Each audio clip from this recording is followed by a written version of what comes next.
Restoration to the Second Powers podcast, where we're living life with no walls. Today, you will be hearing the teachings of our spiritual guide, Regina L. Stillman. If you'd like to learn more about the fellowship, check out our Facebook page at www.facebook.com/restoration2.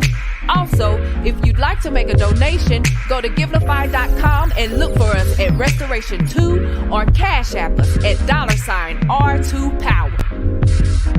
Now, everybody, throw your twos up and let's get lifted. Ho!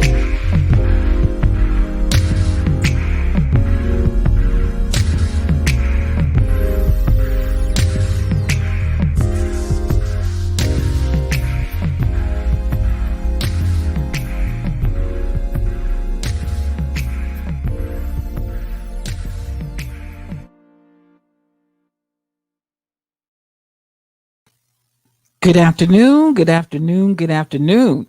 I want to welcome you to this afternoon's edition of Restoration to the Second Power. Let's get lifted. And I am so happy that you joined me on this fine day. I am grateful to God. It's been an awesome day. I hope that you all are doing well. It's so good to see you, Jams JJ. If we were on OQ, you'd get Grandpa Holmes's chair because you were the first one up in here on this fine day. And it's good to see you. To everybody else that's coming in, wherever you might be. I saw my big brother John, brother John Holman from Fort Smith, Arkansas, out there in Facebook earlier before I got in. So I want to say thank you, Big John, for checking in. And it's good to have you on today as well. And for everybody else that is here on this afternoon, thank you so much. I want to appreciate you because I would be just wasting time if I was on here talking to myself. But I'm prayerful that what we talk about as it goes out into the universe, the frequency that we send out, that energy that we release. And again, we know that that energy never dies. Hey, this is my cousin Margot. So glad to have you on today. Thank you so much for stopping in and joining and chatting with me as we get ready to go forth in the word. I want to appreciate everything that's happened today. I'm so happy to moderate for the Rebel Inc., for Rashida Renee, who is doing an absolutely bumper job at the Church of Funk, which is every Sunday morning at 9 o'clock. And it is a different kind of a twist, but it's a flow. I loved it today because we had Belgium in the house. Now, you know, we've had a little bit of everything. We've had from Japan, we've got Toronto, we've had Australia. I mean, just all different directions, all different countries coming up in the house for Church of Funk, and those that have followed over to the broadcasts here and on Yes You O Cubed. I appreciate it because definitely in the timing of God, who knew that it was going to take a pandemic and being shuttered in and sheltered in at home to actually make some of our ministries go ahead and go international, as we were saying. And we've been saying it for years and years. I almost felt like sometimes like Brother Noah, you've been preaching for so long, but you don't see the manifestation of it. Well, that's some of what I want to talk about here on today, because you're going to see manifestation now like you've never seen before. And so I wanted to bring this concept to you as I minister this thought. I was talking to somebody on one day this week. You know, all my days just kind of start running together, particularly the older I get. But I was talking to somebody on the other day, and I told them, I said, you know what? This is a time where I'm pushing and I'm pressing for us to get to a place of inclusion, total inclusion. And if it's 95% one way and 5% another way, we still have 5% exclusion. I'm trying to push the world. I'm trying to push the body of Christ. I'm trying to push the people to a place where we have absolute total inclusion. And at least at bare minimum, we take our time and energy and expend it to push in that direction. I know some people are already going to get that naysaying spirit already. Oh, you ain't never going to get 100%. That's fine and that's good. But as somebody said, listen, shoot for the stars, you might hit the moon, or whichever way it went. But the idea that even if you shoot for something in outer space, out of this world, outer worldly, even if you don't hit the mark at the 100%, by all means get as close as you possibly can to it, because a star ain't too bad. Even if I didn't hit the moon, the star ain't too bad, and vice versa. If I didn't hit the star, the moon's not too bad. So press, push, press toward the mark for the prize of the high calling. That's what we're doing in this hour. I don't know if you realize it, and I'm trying to, in these days, kind of slow my roll, because you all know every week y'all been teasing me. I say I'm going to slow it down and just talk to you. I don't want to get riled up, and then I get riled up. Well, y'all just know that's the way I am. I can't help it. Shoot for the moon. If you miss, at least you get a star. Thank you for helping me out. Y'all help me with my wording, but you know the concept that I'm trying to say.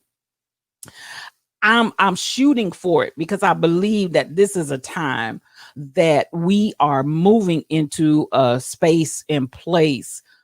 There is something huge that is on the horizon. I don't know if you all feel that down in your shando. I don't know if you have really sensed it in the spirit, but if you are spiritual, I believe that you are picking up something huge. I mean, seismic, unbelievable, something we've never seen before, powerful, magnificent, off the Richter scale that's about to happen. I feel like everything we've seen in 2020 is really a setup for that. That's really all that's been. It's been a setup to put this in motion. I feel like our greatest days of transition and change for a beautiful thing are on the horizon like we've never seen before. I believe that with all my heart. I believe that this is a time that we are including and not excluding. I believe that this is a time that we're moving away from the traditions of men. I believe that we're moving away from religiosity, and we are about to usher in the kingdom of God and move into the place. And I've said this before. I know theologians have all of their eschatology that they preach and this and that and the other about the end days, and how so many are waiting for the destruction of the earth and the destruction of the people and all of the negative. I am one of those that I personally espouse to the idea that what God is doing, I saw a new heaven and a new earth coming down from heaven. I believe that God is bringing us into a place where my earth, this earth, my body is the Lord's, and the fullness thereof, the world and they that dwell therein. Everything in my body belongs to God. Everything in my being, my spirit, my flesh, my thoughts, my purpose, all of that has come from God. And I'm here. I'm a woman on purpose. I live on purpose. Everything that I do, I breathe. In him I live. In him I move. In him I have my being. I believe that the earth has been faithful to God. And I believe that God has the ability to redeem the earth. When I read, all creation is groaning, waiting for the manifestation of the sons of God and the daughters of God. I feel like I am and you are sons and daughters of God, and creation has just been groaning, waiting for us to manifest. But I believe that when we manifest, and when we manifest in the fullness of what God created us to be, again, as I told you and I continue to say, I am preaching. Everybody's not called to my ministry. I understand that, and I'm okay with that. There are many, yes, he's using you, James JJ. There are many that are called for this hour. And there are so many pastors that are out there and they're available, and everybody has to know your calling. Everybody has to know how you flow. While all the pastors that are permeating the earth right now, many of them, and maybe even the majority of them, are sent to the sheep. But God has sent me to lions. He has sent me to those that know that God created you to roar.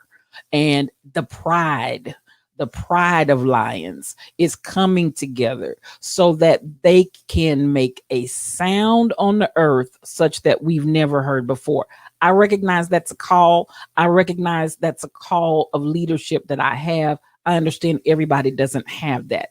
I understand that everybody currently is not in the level of the lions. Some are going to still continue to grow and mature and find themselves as the sheep. But I am sent to the lions of the tribe of Judah, and our Judah, our praise, our worship says you're going to hear me roar, but the roar is not an empty roar. That roar is actually a kingdom that has authority, that has power, and that has dominion over the earth. God gave us dominion in the beginning, and he will restore dominion back to us. When that dominion is restored back to us, then we will see where creation can stop groaning because the sons and daughters of God have manifested. And I'm not looking for God to come from heaven and do what he put me here in earth to do. God put me here in earth to make a difference in the earth so that the earth could stop its groaning. And as I come into my placement as the daughter of God, as the queen of God, as the bride of God, when I come in as the lion and one that's following the lion of the tribe of Judah, as I come into the fullness of that knowing, my presence in the earth makes a difference. I'm going to say that again. My presence in the earth makes a difference. With that knowledge and that understanding, I recognize that the people that I lead and the people that come forth in the joining me, and when I say I lead, I'm not saying it from a standpoint of hierarchy, but I'm saying to begin to stand up and rise up and say, okay, there's a whole pride of lions that will never fit into the little herd of sheep. And so those, let us come together so that we can be everything that God has called us to be. I feel like God is doing that in this hour. And so as such, I was talking to someone on the other day and I said to them, I said, you know what? This is a reality of living in this time. I'm now looking at people that I see the hand of God all over them, and they don't look like what we've raised up in the church. They don't talk like what we've raised up in the church. They don't have any of the trappings of religiosity that we've seen from the church. They just are recognizing, identifying, sensing the power that they have, and they're understanding I'm different and God has something different from me.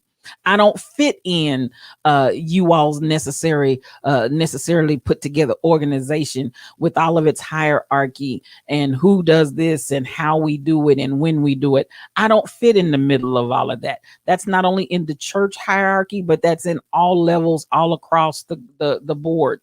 You begin to realize I don't fit in that. I'm talking to those people. And those people at this hour are recognizing God's hand is on them in a way that it's almost like it's a setup.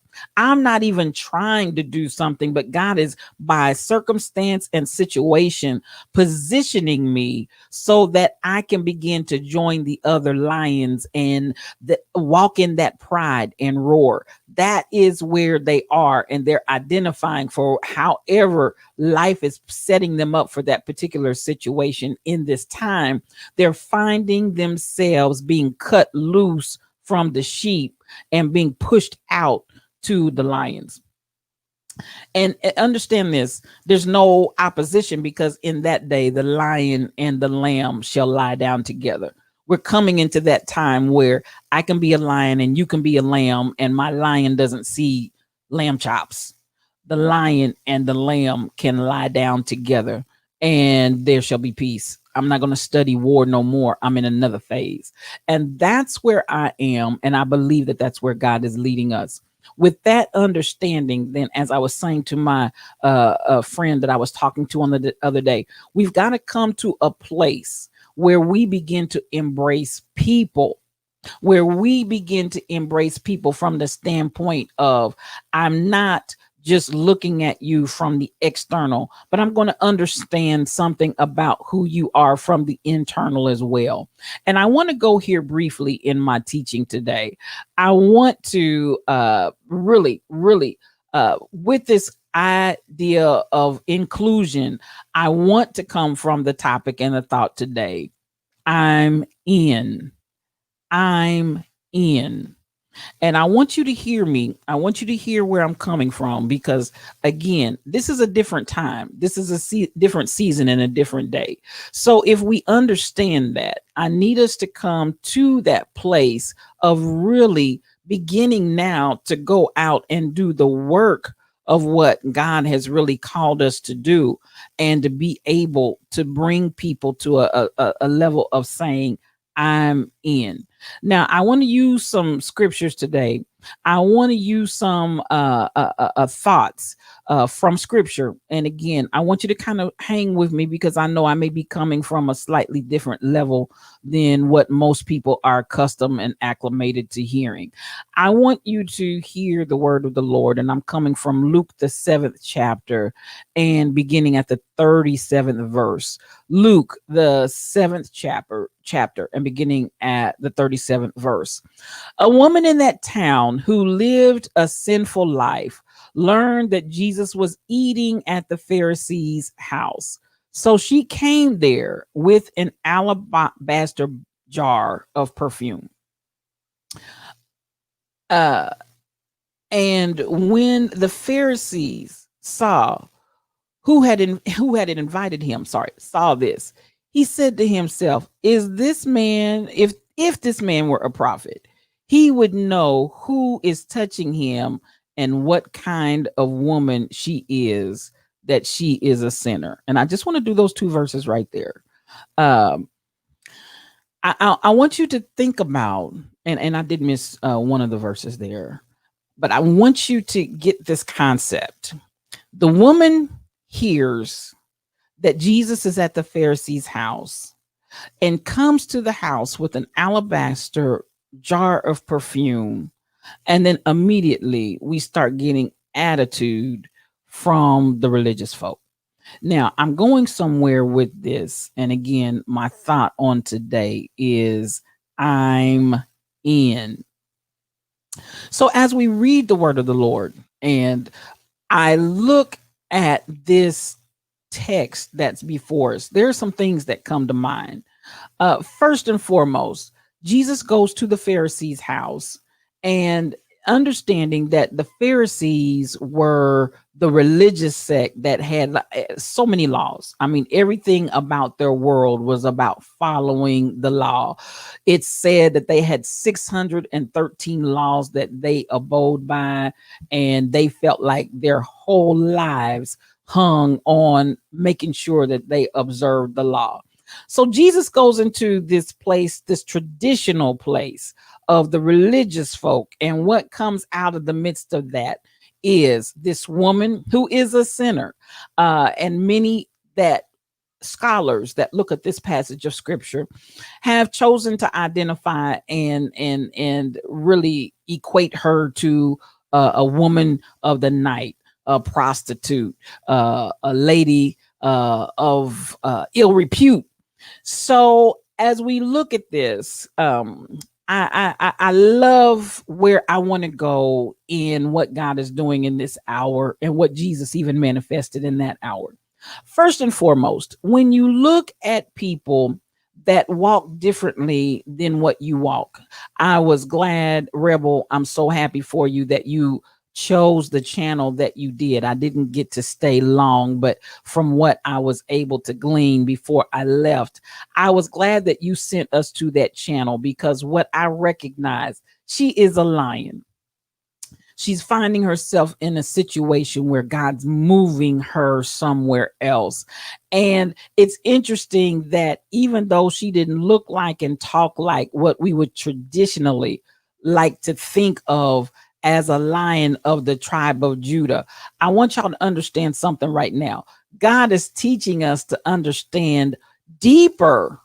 Man's looking on the outward appearance, but God knows the heart. God is looking for us to look deeper than all the places that we in our traditional lives of being Pharisees and having the religious way of church and the trappings of how we do and who's welcomed in and who's welcomed out. The first thing I appreciated you, because as I listened to her, my spirit was just leaping and soaring, because I was like, she's a lion. She is a lion. She is a lion, whether y'all realize it or not. She's a lion. But interestingly enough, she realizes it. And that's what I'm saying. She realizes it because this is an hour when people are not trying to be churchy, but they're recognizing that spirit, that anointing that rests on them, the hand of the Lord that's strong in their lives, that's beginning to lead them and guide them in other directions. And you know what they all realize? It's big. What God is doing right now, it's big. If you're one of those and you've been feeling something down in your shando that keeps telling you it's big, I want you to know you're on point for what God is doing in this hour. Now, look at the story. We get this woman of ill repute, and you got all of this house full of folks that are bound by these 613 laws that they pride themselves. We break none of them. And so she comes in. The first thing I want you to understand, this is what God started telling me. Let everybody know that's ready to hear what the Spirit is saying to the church. Let everybody, I feel something starting to turn in my spirit. I'm trying to keep it down, but I feel something moving. Let everybody know that's connected in the Spirit. They're invited. They're invited. My thought today again is I'm in. Let them know they're invited. You have this invitation that she picked up in her spirit. Yes, I know you're in the religious place with the religious folk, with the folk that don't understand me, with the folk that really don't want to have anything to do with me. They don't want to be bothered with me. They're looking down at me. They're judging me. They got all this negative energy coming, but I'm not worried about all of those Pharisees in the house. I'm just looking for Jesus. I recognize that if I get to Jesus, then there is a different reality that he's going to have with me than these religious folks. So I'm not worried about, I don't care if the house was full of 50 and Jesus made 51. Get rid of the 50 in your purview and your vision and just look for the one. And there are those that are beginning to understand God is eliminating the 50. God is eliminating the ones that represent the legalistic purview of the Pharisee. Yes, we got all the law and the prophets that we want to hang our hat on. We follow all 613 of the laws, but we don't know how to have a relationship with people. First and foremost, if I can get to Jesus, she understands I'm invited. He's welcoming me there. I don't have to come in any kind of particular way. I don't have to come in bearing gifts. But since I know I'm going to see him, this is how she shows I'm in. This is how she shows I'm invested in this thing. She comes in with something valuable. Now, don't get it twisted, because the something valuable that she had in the alabaster box, that perfume she had was valuable. But she understood I'm even more valuable than the gift that I'm bringing, because sometimes we can be looked at by the Pharisees that want to do the 613 laws. They want to see what's in your alabaster box, and that's what they're after. Number one, can you afford an alabaster box? Number two, can you afford to put precious ointment and sweet perfume into that alabaster box? Because that identifies that you have something. And maybe, just maybe, we might not look at you as crazy if you got something to bring to us. But she wasn't even tripping on that, because she knew I'm valuable. I have worth. I bring something to him, and it has nothing to do with what's in this box. But what's in this box is indicative of the respect, the love, and what I think about you. I'm not just going to bring you some of anything. I'm going to get some of the best of what I have. I heard Anita Baker say it. I'm giving you the best that I got. Yes, I'm coming and I'm giving you the best that I got. Not only in my alabaster box, but even in who I am and what I bring to you. So I realize I'm invaluable to God. God looks at me and he loves everything that I'm bringing to him in the state that I am. I'm going to say that again. In the state that I am, she didn't stay away. Yes, I've heard it preached down through the years, come clean or stay away dirty. She didn't stay away because the church was telling her that she was unclean.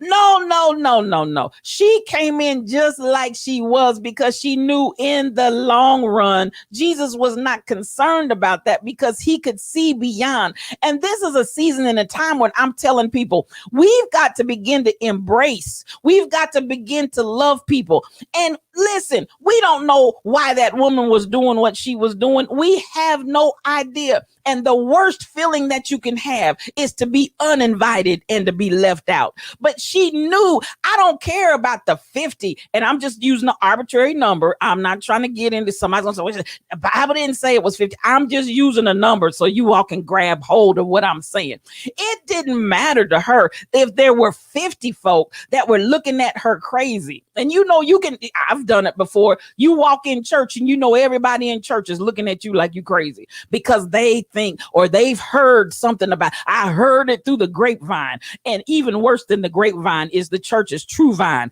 I heard it through the true vine. Yes, in that so-called prayer call that y'all were making in your prayer meeting, but y'all were discussing people's lives and gossiping and talking about them. I heard it through the true vine. And then when you walk up in the church, when you walk up in the house and everybody's looking at you crazy and you can feel all eyes on you and you know it ain't nothing good. Listen, she did not care. It wasn't a matter of whether I was uninvited by the people that were religious. I don't care if I was left out by the Pharisees. I don't care if I was left out by those that knew how to love the law, but they didn't know how to love the people. I'm not worried about that because I know when I get to Jesus, I'm not going to feel unwanted. When I get to Jesus, I'm not going to feel unworthy. When I get to Jesus, I'm not going to feel undeserving. When I get to Jesus, I'm not going to feel unwelcome. So I don't have to worry about y'all.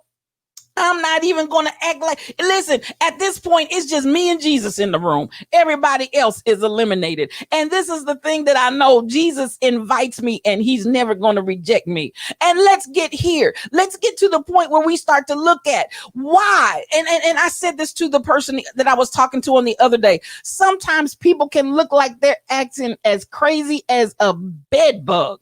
But at the end of the day, sometimes we need to back up and ask why. What is it that has brought this person here? Instead of being so religious, instead of being so pious, instead of being so, I keep the law and I know God and I got the Holy Ghost and y'all just out there and you don't know nothing. No. We've got to come to a place where we begin to look at the why. And I'm going to tell you that is something as we're moving into this time and this season of inclusion. Stop looking on people from the outside. And I want you now to begin to search the why. We don't know why that woman was doing what she was doing, but I'll tell you this, more times than not, anything that's going on in a person's life, there are things that happen as a precursor. There's something that happened before you saw the outcome of that behavior. There was something that happened that maybe you didn't know anything about. I want y'all to hear what I'm saying. Here we see a hurting woman. Can somebody stop instead of looking at Jesus and saying, I thought you were a prophet. If you were a prophet, you would have known what kind of woman she was. Well, Jesus was a prophet and he wasn't looking at her behavior. He had the ability to understand. I see somebody before me that may be a hurting woman. Can you back up and go there? Can you have some humanity that begins to look and identify before you want to place a judgment and talk about what somebody is? Maybe this is a hurting woman that's standing before me, but nonetheless, she's standing in front of me. Maybe, just maybe, she had somebody that hurt her along the way. And I don't know, you want to look at she's making bad choices, but listen, I don't know that woman set out to be a prostitute. All I know is that whatever drove her there, she felt like that's what she needed to do to make her life work. And listen, sometimes you don't know what people have gone through and why they make the choices that they've made. And sometimes they didn't make the choice. The choice was made for them by somebody else imposing something on them when they were a child. I don't know. Maybe her father didn't treat her right. Maybe there was an issue of abuse that was going on. Maybe there was something that happened to her when she went to that slumber party and somebody put their hands where they had no business. I want y'all to understand, sometimes we need to stop and back up and say, maybe she had a father or a mother that really didn't cover her and protect her the way that they should have. We don't know what happened. Maybe her parents died and she came from an orphanage where people in that orphanage were taking advantage of her. I want y'all to think about it. Maybe she had an older sibling or an older cousin that was mistreating her in the quiet and the darkness of the night. We don't know. Maybe she had a boyfriend that was propping and pimping her. We don't know. Maybe she had been pregnant and she got rejected. Maybe she felt like she was unemployable. But at the end of the day, I feel like she felt like she had no choice. But even though she got to that place where she got into the place of prostitution, I love a Jesus. And this is what I'm telling us today. I love a people that will stop judging folk. And maybe you need to know the why. Maybe you need to back up and get to know the person, because we don't know if that woman was wounded, if that woman was hurt, if that woman was devastated, if that woman felt like she had no other choice. Isn't it a beautiful thing when she can come into the house while she got all of these religious folk looking at her crazy, looking down their nose at her? Oh man, he's supposed to be a prophet. But if he knew what kind of woman she was, he wouldn't be allowing her to come up in here like that. But at the end of the day, the woman knew she was invited. She knew she was invaluable. She knew she was influential, because at the end of the day, when you begin to look at what she did and how she did it, and even the fact that here we are, how many thousands of years later, and we're still talking about that prostitute. We're still talking about that woman. We're still talking about that lion that she went ahead and roared. She didn't care about the people. No, I'm not going to be a little sheep. No, you're not going to rebuke me and keep me from the house. No, you're not going to keep me from getting to Jesus, because at the end of the day, he's invited me. At the end of the day, he knows I'm invaluable. At the end of the day, the influence is going on still, because I'm talking about it right now. And so the influence, not only in the community as she went out and made a difference in that community then, and you know what? They all start talking, because at the end of the day, oh my God, she had an alabaster box. That by itself gave it tremendous worth and value. And then when we look at the ointment and the perfume that she had and begin to lavishly put it on him and then wash him with her hair, baby, if you don't know the influence of how that went about, I want you to understand the impact. I want you to realize you have impact. I don't care. Some of you are looking at all of the trappings on the outside. You're looking at, oh, but don't you understand? I'm a prostitute. I am a garden utensil. As a hoe. No, I want you to understand that's not who you are. We talked about alter egos a few weeks ago. I want you to get down to your God-created ego. I want you to get to the self that you really are. I want you to know that I don't care what you're doing on the external. You are invited. I want you to understand, no matter what you see as weaknesses and shortcomings in your life, you are invaluable. I want you to understand that regardless, I am the one that has influence. There are people that are waiting on me. There are people that are listening to me. There are people that are watching me. There are people that need me to come forth. And it's not about all this external stuff. Stop counting yourself out because you didn't follow the 613 laws. It's not about the laws. It's not about the legalism. It's not about the righteousness that really is self-righteousness. It's not about how they told you to do it. It's not about who told you to pray this prayer and how to do it. It's about having that relationship that says, yes, I know I'm invited. I know I'm welcome. I know I'm influential. I know that God understands understands that I'm invaluable no matter what has come into my life. I may have some stuff that I need to work out. That does not disqualify me. And I want the people of God to stop disqualifying others, because it's not your place. It is not. If anything, we need to take the energy, the time, and the effort. Understand the why before you start tearing people down. Understand the why before you start bad mouthing folk. Understand the why. And if you haven't taken the time, and if you have not made the investment, because she invested, there was a cost. There was a cost, number one, to her personality, to allow herself to come into the place of these religious folk that had already judged her, felt like they were better than her, felt like they were above her, felt like she had no right to come into their presence. She already invested her own pride that said, I'm going to come in and I'm going to totally eliminate what you think about me because you're irrelevant to me right now. All I know right now is Jesus is in this room. All I know right now is that Jesus wants me. All I know right now is that Jesus has a work for me to do. All I know right now is Jesus knows I'm invaluable. All I know right now is that Jesus said I'm influential, and there is a ministry, there is something that's in my hands. There's something that I have the ability to do that nobody else can do. So she sacrificed and invested the pride to come on in there. And then if we look at what she had and the value of what was in that alabaster box, she said, I will not come before him empty, but when I come to him, I'm going to bring him my best. When I come to him, I'm going to bring him something, giving him something that he can feel. When I come, I'm going to give him something that's going to change the whole aroma in the room. Y'all might have stank attitude. It doesn't matter, because I came loaded with an alabaster box. I came prepared with something that could change the whole smell of the room. I came with something that was intended and designed so that whatever stench was here, it would actually permeate and eliminate and bring a whole different atmosphere into the room. I am invested in what I'm bringing. She was invested,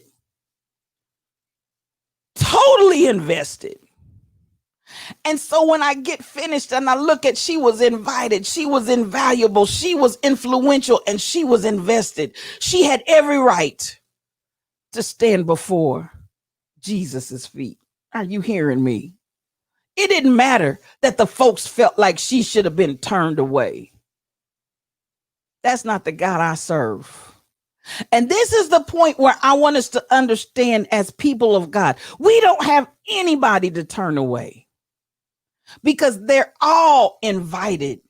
They're all invaluable.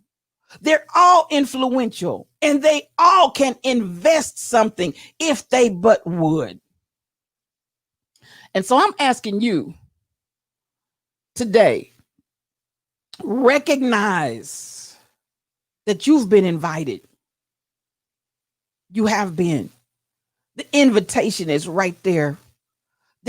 I'm telling you, this is something big that's getting ready to happen right now.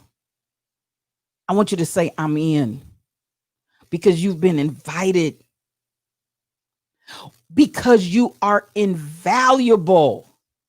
I want you to understand, I don't care how the adversary of your mind or the adversarial spirit in people that want to judge you.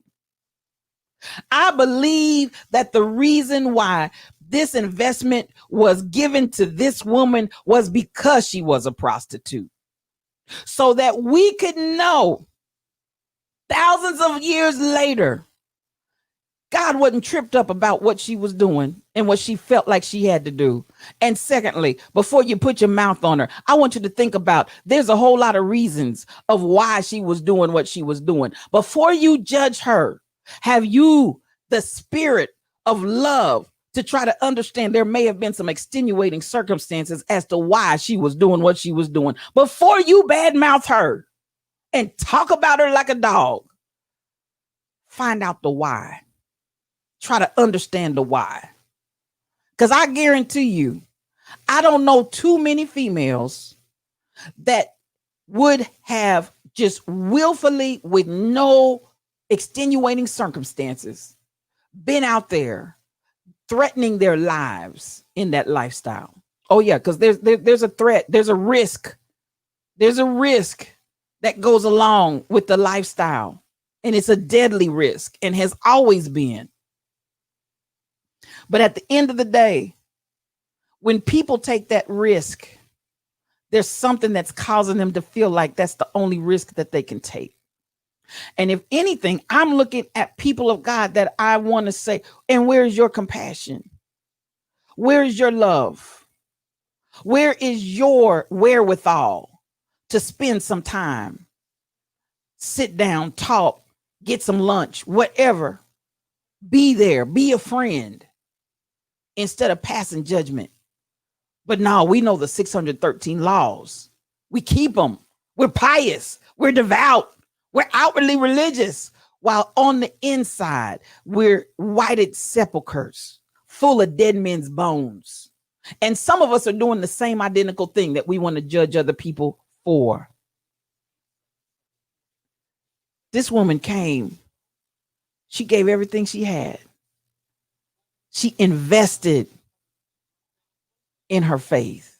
She invested in her belief that there was something about her life that was meant to change the world. She didn't come asking Jesus to give her something. She came to Jesus and brought him something. Not only did she bring him something of value, but she invested herself to the extent, I'm going to wash his feet with my hair. Am I talking to anybody? So when Jesus saw, and I didn't go into the next passages, the next verses of scripture in that passage, Jesus begins to challenge the Pharisees with the story of the unforgiving servant and the one that owed a great debt and the other that was forgiven a debt of a smaller quantity. And he begins to challenge them and says, now, which one of these do you think loves the most out of the two in my parable? And obviously, the one that was forgiven the most makes sense. They're going to be more loving, devoted, greater capacity to love him back because they were forgiven so much. And I want us to come to the place where we can recognize it doesn't matter. Some of you all kinds of sordid backgrounds, all kinds of things have happened in your world. All kinds of things may be going on in your world right now, because all of those things are driving you to your destiny. But all he wants you to do is take the invitation. Yes. Realize how invaluable you are. You are invaluable. You cannot be replaced.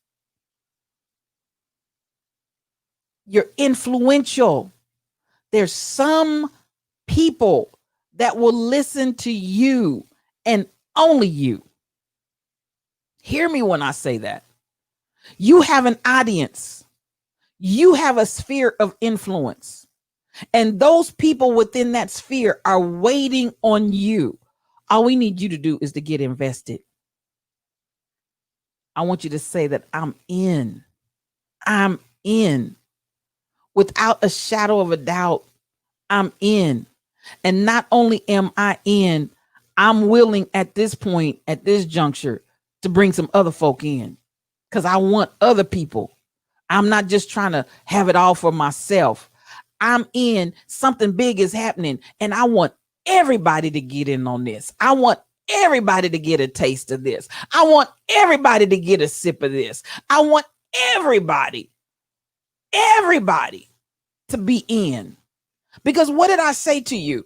We are comprising and putting together a pride of lions, the lions of the tribe of Judah. And every time we see a lion, we're grabbing them. Every time we see a lion, we roar and wake them up. Every time we see a lion, we bring them into the pride. All you got to do is say, I'm in. And that is where I want you to be so clear in your spirit that every day you wake up and say, I'm in. That the decisions that you make, because you've said, I'm in, the places that you go and the people that you connect with, because you've determined in your mind, I'm in. And if you're with me in the I am status, one of the first things you're going to do is recognize he has a whole lot of people out there that don't look like what Christianity or a journey with God looks like. He's got a lot of people out there that don't talk like what we have put the trappings on and said, this is the way people talk. There's a whole lot of people out there and they're doing different things that we have not utilized as part of the kingdom of God, but all day long, they're the real McCoy. They are the real McCoy. And part of our responsibility is to help them to understand, baby, you're invited. You're invaluable. Come on. Am I talking to anybody? We have that we can say and we can encourage them to understand. You're influential. I don't care who you are. There is greatness in you. You are influential. And stop looking for everybody else's sphere of influence and all of that. Yes, we encourage and we boost one another, but I'm talking to you. Yes, you are influential. Use your influence and invest with the all-in mindset, with the all-in attitude, with the all-in spirit, and then get all in. We don't have any throwaways in this hour. The all in, I'm going to do a little twist on it. Not just that I'm all in, but we're bringing all in. You name it. It's coming in by the power of God, because this thing is huge. All hands on deck. Nobody's excluded. Are you hearing what I'm saying? Nobody's excluded. And the core of it all is love. Love. Like I said, before you start talking about people, have you taken the time to understand their why? Sometimes their why is actually mind-blowing. What people have been through, but they're still standing. What people have been through, but they haven't lost their mind. What people have been through, but they still smile, a big smile, because they know God loves them. And the key is we got to love them too. We've got to invite people too. We've got to understand people are invaluable too. We've got to allow people the opportunity to flow in their influence too. Rebel is flowing in her influence. God is doing great things. Her ministry is different from everybody else's. It wasn't that same trapped up means of doing it from a pulpit in a church. But guess what? She's got people from all different continents, from all different countries, from all different backgrounds that are invited, that are being shown you're invaluable. Come on, are you hearing me? There's so many different ways. And this is the thing. Let Rebel go forth in her influence. It doesn't have to be like everybody else's. And I'm telling you, I want you to come forth in your influence, because you have influence. I just need you to make the investment of saying, I'm in. We're not coming in this hour trying to see what we can get. Those days are over. What am I going to get? Am I going to have a car? Am I going to have a new house? Am I going to have a ability to build a brand new church? And all of these child, that ain't about nothing. There's a whole lot of people that have all of that, and they are in hell right now. I'm talking about alive, and they're in hell right now. We've been clamoring for that. That's not it. That's not it. But when we see lions roar, when we see lives changed, and we see this big things that God's getting ready to do right now, I'm telling you, it's going to blow your mind. I just need y'all to say, I'm in. I'm in. I'm in. Amen. And that's all I'm going to say today. I felt like definitely, without a shadow of a doubt, we've got to start really allowing ourselves to love people just as they are, to understand where they come from, and to encourage them to know that they're invited, that they're invaluable. Are you hearing me? We've got to come to this next phase, because they have an influence. It may not look like churchy type of influence, but in this hour, it's not going to look. Can I be so bold as to say that it's not going to look like the churchy kind of way? That influence has seen its day and run its course. The influence that I'm talking about now is outside the box, y'all. It's outside the box because it's big. I just can't tell you that enough. What I'm seeing and what I'm sensing in the spirit right now is big. And that's why I'm trying to talk to you guys, and I'm trying to share. And you hear me keep saying I'm trying to not get in that, because everybody doesn't understand that tradition of even that delivery. I get excited and I just can't help it. But I do that. It's not about church. I do that if I'm rooting for a team or whatever the case may be. It has nothing to do with religiosity. That's just my personality. But I'm trying to get this delivered so that all people can hear what I'm saying, regardless of whether they're acclimated to that delivery method or not. I don't want to lose anybody, because I want everybody to understand how important they are, and the fact that everybody, I mean, everybody is invited. Everybody in what I'm moving in and for, everybody is invited. And nobody is excluded. And I need y'all to get that down in your shando. I really, really do. I'm going to go over and look at Rhonda, Royal Confessions, listening for the sound known as the Kingdom Roar. Y'all better listen with the good ear. Come on, Rhonda. Get that good ear. James JJ said her too. The Rebel Inc. Yes. Listen, y'all starting something now. Y'all starting something. And yes, she is.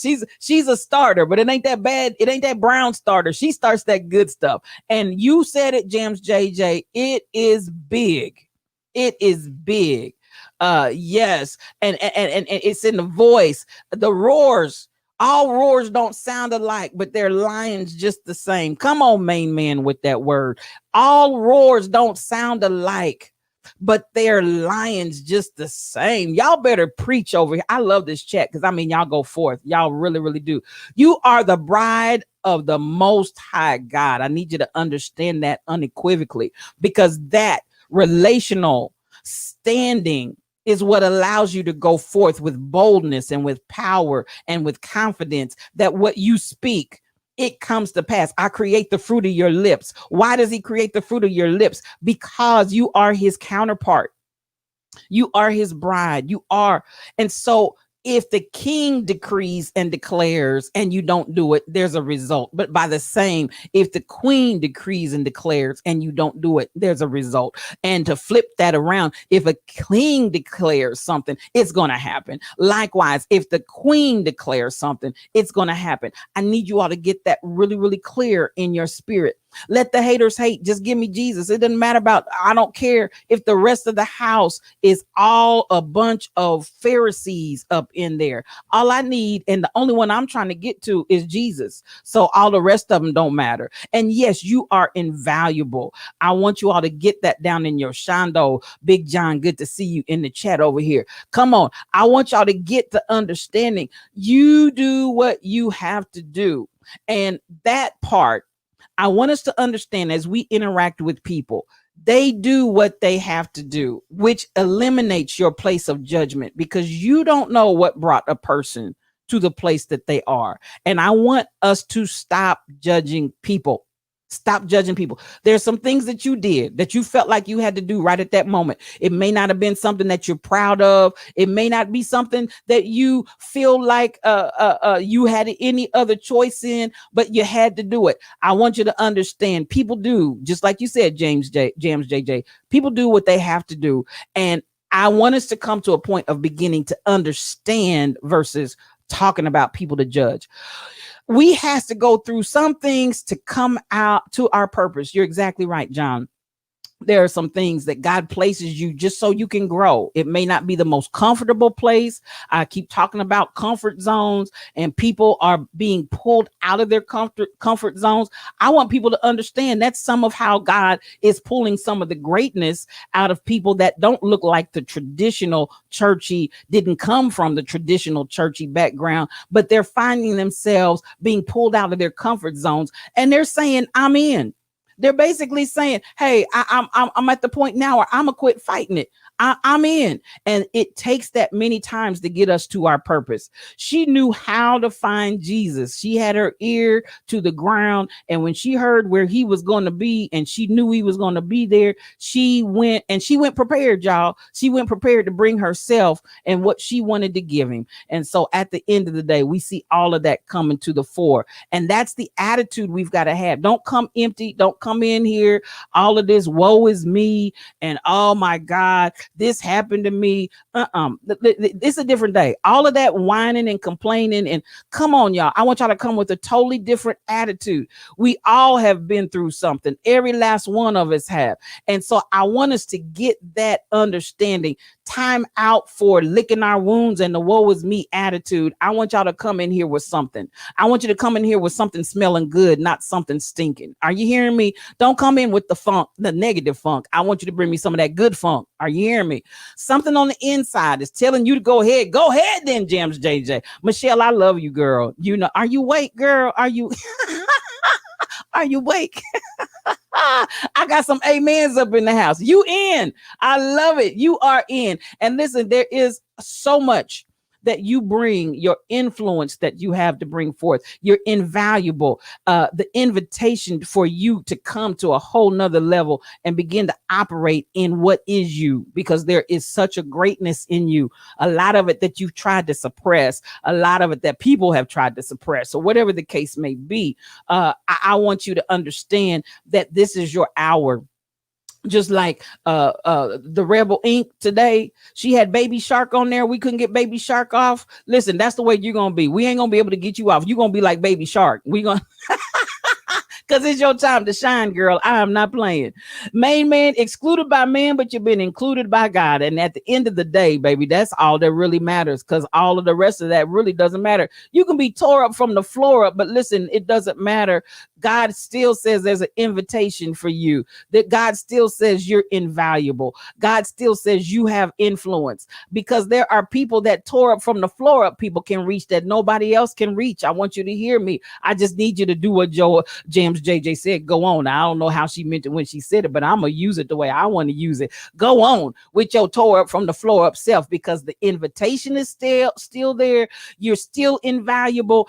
And I want you to know your influence is powerful. All I need you to do is say, I'm in. That's all we got to do is say, I'm in. I see it. I see it. I see it. Come on, sip. Did I see somebody sipping? Come on, for the duration, Royal Confessions. I love it. I love y'all. I see all the, yeah. Listen, love. I'm loving it. Everybody's in. Everybody's in. Do it. Do it, Jesus. Do it. Come on and speak that. Y'all better be over here preaching. Y'all over here preaching. And I love every minute of it. I love every minute of it. Oh, thanks for the subs. Those that are out there in Twitch, I appreciate you. Thank you for the subs. My Twitch went out on my screen, so I can't see what's going on. Michelle, you said a word right there. Stop judging. I'm going to stop. I'm going to pause right there. Stop judging. That is not what God is doing in this hour. That's not what the Spirit is saying to the church. Listen, if you're not going to get in there to undergird and to understand what a person has been through that has brought them to where they are, if you're not willing to do that, be quiet. But by all means, stop judging. Stop judging. Because listen, some folks are still standing. That's the miracle right there. And that's a reason to rejoice with them, not judge them. Come on here. I want y'all to get that down in your shando. Just like diamonds, our total beauty is revealed under pressure. All are welcome. It is welcome pressure. It's welcome pressure. Come on. It's welcome. That pressure is what changes that black carbon, that soft carbon, to the beauty of a clear diamond. And the value of that clarity is directly impacted by the level and amount and extent and time of being under pressure. But when you get finished, it's diamonds nonetheless. And the value of it is so powerful. Michelle, you cracking up. I love to see y'all cracking. Baby Shark. Listen, I'm prophesying through Baby Shark. Receive ye the word of the Lord. Come on. You in. I'm so glad that you're in. Come on, Monica. Get that field goal up. That's what I'm talking about. I am loving every minute of it because that's what God is doing in this hour. And Monica, you already know you're my anointed baby. You are my anointed baby. And listen, don't let anybody tell you otherwise. And I want you all to hear this with all love from my heart, not only for yourselves, but then share this same love, this same compassion, this same understanding with the people that you encounter. Let them know that they're invited. They are invited. They're welcome in this because we're all coming together. We're not kicking anybody to the curb, and especially not because you didn't follow the 613 laws. That is not where we are in this hours, baby. We receiving everybody because everybody is invaluable, because everybody has a sphere of influence and everybody has something to invest in this journey. I hope this word has helped you today. I really do. I'm saying this in my phone conversations. I'm saying it as I chat. I'm saying it on Yes You OQ. We're bringing the people together and everybody is invited. I just need your response to be yes. I'm all in. I love y'all with the love of the Lord. This has been a great day. I hope this word has blessed you in some way. And I want you to go in peace. And yes, peace for your journey.